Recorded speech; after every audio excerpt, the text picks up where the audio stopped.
शैतानुर्रजीम बिस्मिल्लाहिर्रहमानिर्रहीम रब्बि इश्रह ली सदरी व यस्सिर ली अमरी वहलुल उक़दतम मिन लिसानी यफ़क़हू क़ौली। गुस्से के बारे में हमारा दीन क्या रहनुमाई करता है? क्या गुस्सा जायज़ है या नाजायज़ है? कहाँ जायज़ है और कहाँ नाजायज़ है? और गुस्से के बारे में क्या रहनुमाई करता है? आप देख रहे हैं मेरे यूट्यूब चैनल दीनो दुनिया। बात अच्छी लगे तो शेयर कीजिए, अगर कोई गलती हो जाए तो कमेंट में रहनुमाई कीजिए। मोअज़्ज़िज़ व्यूअर, कुरान पाक में 2-3 जगह ज़िक्र आया है गुस्से का। अंबिया कराम से 2-3 जगह इसका ज़िक्र आया है। सबसे पहले तो ये हज़रत मूसा अलैहिस्सलाम जब तूर पे गए तो आप जब अल्लाह ताला ने आपसे पूछा कि ए मूसा, तुमने आने में इतनी जल्दी क्यों की, यानी एक्सप्लेनेशन कॉल हुई कि तुमने अल्लाह ने एक वक्त मुकर्रर पे बुलाया था, तो हज़रत मूसा अलैहिस्सलाम ने अल्लाह की रज़ा हासिल करने के लिए, खुशनुदी हासिल करने के लिए, या अल्लाह मैं तो तेरी खुशनुदी हासिल करने के लिए वक्त से पहले आ गया, लेकिन अल्लाह अज़्ज़ा व जल ने उनकी इन्वेस्टिगेशन की, इनकी एक्सप्लेनेशन कॉल की और उन्हें कहा कि ए मूसा, तुम इतनी जल्दी क्यों आए? तो उनके जल्दी आने की वजह से क्या हुआ कि उनकी कौम पीछे से सामरी जादूगर ने उसे फितने में डाल दिया, क्योंकि बनी इसराइल हज़रत मूसा अलैहिस्सलाम की कौम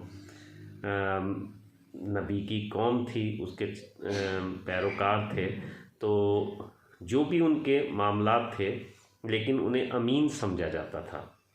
तो लोग अपने तमाम लोग अपने यानी मालो सर, उस वक़्त मालो ज़ेवरात वग़ैरह बनी इसराइल के पास रखवाया करते थे और वो बनी इसराइल के पास अमानतन रखवाते थे। तो जब हज़रत मूसा अलैहिस्सलाम गए तो सामरी ने उनको वर्गलाया कि ये जो सामान वग़ैरह है, ये जो ज़ेवरात हैं सोने के, ये तुम आग में डाल दो ताकि इससे तुम्हारी जान छूट जाए। तो वो उसने एक ढकोसला किया कि एक उससे एक ऐसा बछड़ा बनाया जिसमें कोई हवा की वेंटिलेशन का कोई सिलसिला ऐसा बनाया कि उसमें से आवाज़ आती थी। वो कहने लगा कि मूसा तो किसी और अल्लाह की बात करते थे, तुम्हारा माबूद तो ये है। मूसा तो भूल गए। तो जब आपको अल्लाह ने वहाँ पे इतला दी तो और आपको तख्तियाँ दे दी, तौरात की तख्तियाँ दे दी, यानी जिन पे लिखे हुए थे, पूरी तौरात लिखी हुई थी, वो हज़रत मूसा अलैहिस्सलाम को दे दी। तो जब आपको अल्लाह ने बताया कि मूसा, तुम्हारे जल्दी आने की वजह से तेरी कौम फितने में पड़ गई है, तो आप जब वापस गए तो आप ग़ज़बान लफ्ज़ आता है। ग़ज़बान का मतलब होता है, ग़ज़बान जहाँ नून ग़ज़बान आता है वहाँ पे मौजे मारतबा, यानी बहुत ज़्यादा, इंतहा से ज़्यादा। तो हज़रत मूसा अलैहिस्सलाम उस वक़्त इंतहा से ज़्यादा गुस्से में आ गए और अपने भाई हज़रत हारून अलैहिस्सलाम की दाढ़ी, यहाँ तक के दाढ़ी और बाल सर के पकड़े और अपनी तरफ खींचा। तो आपने कहा कि ए भाई, मुझे ऐसे ना खींचो, मैं तो इस गम में इनको कुछ नहीं कहा। कि उन्होंने कहा कि तुझे मैं अपना वली बना के गया था, तुझे अपना वलीहद बना के गया था, तो तूने क्यों इनको फितने में पड़ने दिया? कहने लगे कि मैंने तो बड़ी कोशिश की कि ये तो इस दर पे थे कि मुझे मार दें, तो मैंने ज़्यादा इनको प्रेशराइज़ नहीं किया ताकि कहीं आप आके मुझे ये ना कहें मेरी गैर मौजूदगी में बनी इसराइल के टुकड़े टुकड़े कर दिया, यानी मुख्तलिफ दड़ों में तकसीम कर दिया। इसलिए तो गुस्से का लफ्ज़ वहाँ पे आता है।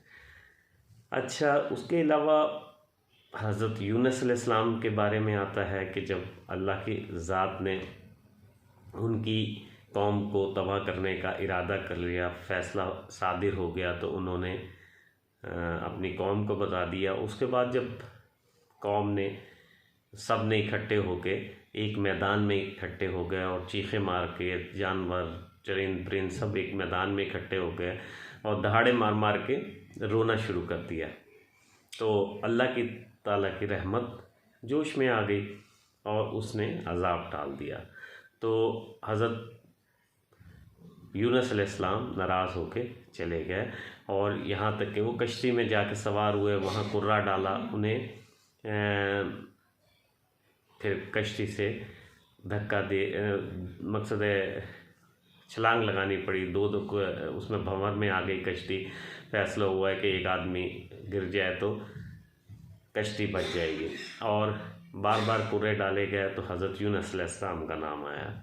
जब हज़रत यूनुस अलैहिस्सलाम का नाम आया तो हज़रत यूनुस अलैहिस्सलाम ने तीसरी दफ़ा खुद ही छलांग मार दी और पेट में जाके, फिर अल्लाह कहते हैं कि अगर वो तौबा इस्तग़फ़ार ना करते तो वो क़यामत के दिन तक मछली के पेट में रहते। तो हज़रत नबी करीम सल्लल्लाहु अलैहि वसल्लम की ज़ात से एक दफ़ा सहाबा ने अर्ज़ किया, या रसूलल्लाह क़यामत कब आएगी?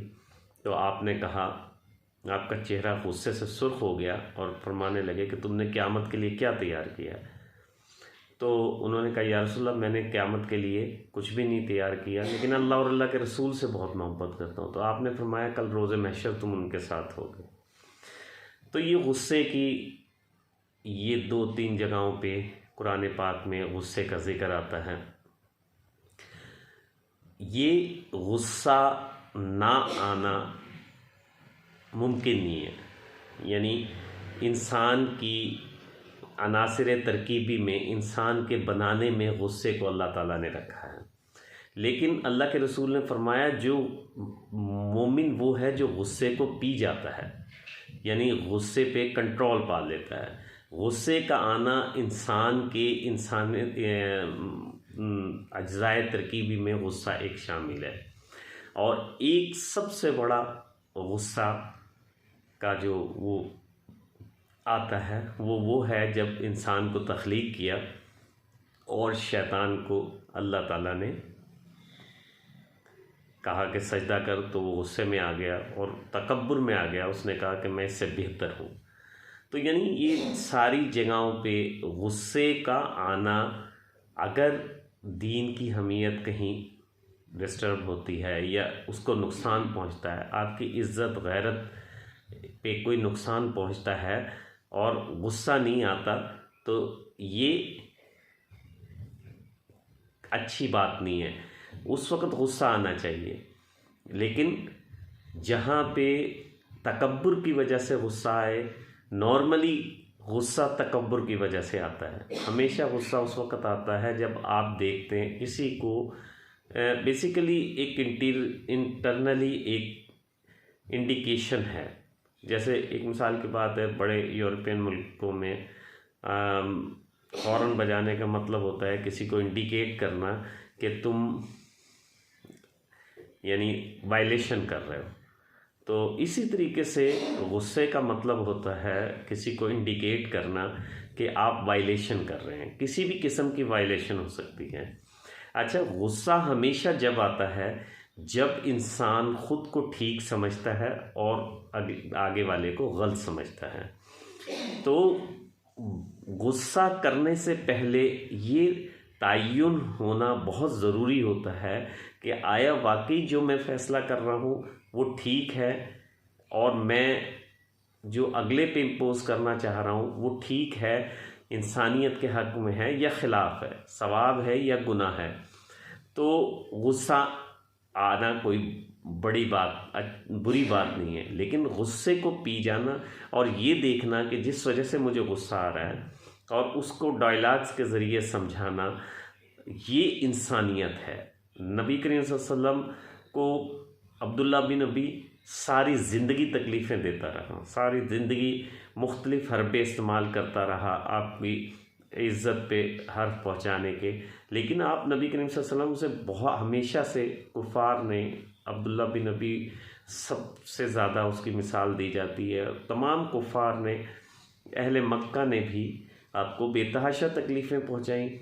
तो बहुत कम जगहों पे ऐसा है कि नबी करीम सल्लल्लाहु अलैहि वसल्लम के कोई गुस्से के मामलात नज़र आते हैं।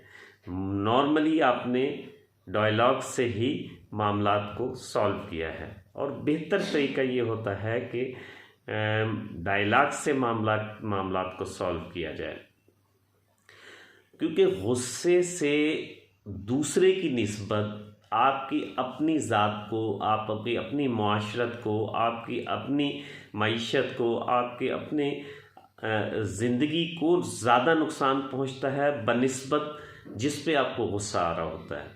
यानी गुस्सा आने से, एक मूसा अलैहिस्सलाम का एक और गुस्सा कि कुरान में ज़िक्र आता है कि दो लोगों में लड़ाई हो रही थी। एक हज़रत मूसा अलैहिस्सलाम के बनी इसराइल में से थे, एक दूसरे में से थे। वो जो उनके साथ उन बनी इसराइल का बंदा था, उसकी आपने मदद की और दूसरे बंदे के मुक्का मारा और वो मर गया, और उन्हें फिर मदीन जाना पड़ा, बहुत अरसे वहाँ से गायब रहना पड़ा, और बनी इसराइल को काफ़ी अरसे तक उसकी सज़ा भुगतनी पड़ी, बंदी कर रखा था फ़िरौन ने। तो गुस्से के कहीं भी आप देखें कुरान पे, जहाँ पे भी मिलते हैं वहाँ पे नुकसानात ही मिलते हैं, फ़ायदा कहीं पे भी नहीं नज़र आता। तो आम ज़िंदगी में भी आप नोट करके देखें कि गुस्सा बहुत ज़्यादा तकलीफ़ों का सबब बनता है। आपका जिस्मानी फ़शार खून बढ़ जाता है, आपका ब्लड प्रेशर, शुगर लेवल। जो लोग ज़्यादा गुस्से में रहते हैं, आप देखें उनकी इंटरनली बॉडी में नुकसानात हो रहे होते हैं, डे बाय डे नुकसानात हो रहते हैं। वो आजकल तो बल्कि एक आई है फॉरगिवनेस थेरेपी, दरगुज़र, माफ़ी करना। कुरान इसमें दरगुज़र, माफ़ी करने के, माफ़ करने के बारे में हिदायत फरमाता है। और ये अब जदीद 1400 साल बाद ये तहकीक आई है, जिसे वो फॉरगिवनेस थेरेपी कहते हैं। कि उसका मतलब ये है कि जब इंसान गुस्से में होता है या किसी बहुत ज़्यादा तज़ब्ज़ुब में होता है, आप देखें कभी आपके हाथ में दर्द हो रहा हो तो आपको भूख नहीं लग रही होती, अगर सर में दर्द हो रहा हो भूख नहीं लग रही होती, पाँव में दर्द हो रहा हो तो आपका कोई काम करने को, कोई किसी परेशानी में हो, आपको कोई काम करने को दिल नहीं कर रहा होता। तो उसका मतलब ये होता है कि आपका गुस्सा जो है आपका दिमाग पे जकड़ लेता है, और वो दिमाग बेसिकली सारे जिस्म के हिस्सों को साइंस जो देता है, कमांड जो देता है, वो दिमाग देता है। जब आप दिमाग का वो हिस्सा आपका गुस्से से कैद हो जाएगा, तो जिस जिस हिस्से को कैद कर लेगा दिमाग के आपका गुस्सा, उन आज़ा को जो दिमाग के हिस्से ने कमांड्स देनी है वो सही नहीं दे सकेगा। यानी हार्ट को सही कमांड नहीं दे सकेगा, आपके पैंक्रियास को सही कमांड नहीं दे सकेगा, किडनीज को सही कमांड नहीं दे सकेगा। तो हार्ट आपका फेलियर की तरफ, अटैक की तरफ जाने की तरफ माइल हो जाएगा। पैंक्रियास शुगर इंसुलिन बनाना कम कर देंगे, क्योंकि उसे साइन नहीं दे रहा। जैसे आपको कुछ टेंशन में हो तो भूख नहीं लगती, वो भी मैदा भी जिस्म का हिस्सा ही है ना। कि टेंशन कोई और होती है, भूख नहीं लग रही होती, वो टेंशन ख़त्म होता है एकदम भूख लगने लग जाती है। इसी तरीके से पूरा जिस्म साइंस के कमांड से चलते हैं दिमाग की। तो कैसा अच्छा अमल है कि अगर आपको किसी पे गुस्सा आ रहा है, डायलॉग से हल करें, और डायलॉग से हल नहीं होता तो उसे जहन से निकाल दें, उसकी स्ट्रेटेजी बनाएं। चाहे कोई बैटल फील्ड हो, मैदान जंग हो, लड़ाई हो, लेकिन सिर्फ गुस्सा उसका हल नहीं होता। गुस्सा अगर दीन की वजह से है तो जिहाद करें, किताल करें, सब चीज़ ज़रूरी जायज़ हैं। और अगर अपनी इनफरादी वो है तो उसमें दीन ने बहुत ज़्यादा रहनुमाई की है। कि एक दफ़ा हज़रत अली करमल्लाह वजहो एक काफिर के सीने पे खंजर लेके बैठ गए, तो उस काफिर ने आपके चेहरा अनवर पे थूक दिया, तो आपने खंजर पीछे हटा दिया। उस काफिर ने कहा कि हज़रत अली आप तो घोंप सकते थे ये मेरे सीने में, तो आपने पीछे क्यों हटा दिया? कहने लगे वो पहले इस्लाम और कुफ्र और इस्लाम की जंग थी, अब अगर मैं घोंप देता तो तेरी मेरी इनफरादी जंग हो जाती। यानी हमारे असलाफ का ये अमल है। तो कोशिश करनी चाहिए कि गुस्सा आना फितरी अमल है, लेकिन उसको काबू पा लेने वाला पहलवान अल्लाह के रसूल ने बताया। वो इसीलिए बताया कि जब उसके दिमाग के हर चीज़ें जिस्म के आज़ा को सही कमांड देंगी तो जिस्म के आज़ा प्रॉपरली वर्क करेंगे, और जब प्रॉपरली वर्क करेंगे तो वो ऑटोमेटिकली पहलवान बन जाएगा। और अगर नहीं काम करेंगे तो वो कमज़ोर होना शुरू हो जाएंगे और इंसान तकलीफ़ों में पड़ जाएगा। तो कोशिश करें कि गुस्से का आना फितरी अमल है, लेकिन उसको काबू का पाना मोमिन का अमल है, ईमान वाले का अमल है। मिलते हैं एक और प्रोग्राम के साथ। कोशिश करें कि अमली इक़दामात करें। गुस्सा जो है वो अमली इक़दाम नहीं है, वो सिर्फ़ एक ज़हनी कैफ़ियत का नाम है, जिससे अपनी ज़ात को ज़्यादा नुकसान है, दूसरे की ज़ात को कम नुकसान है। मिलते हैं एक और प्रोग्राम के साथ। अस्सलाम वालेकुम रहमतुल्लाह।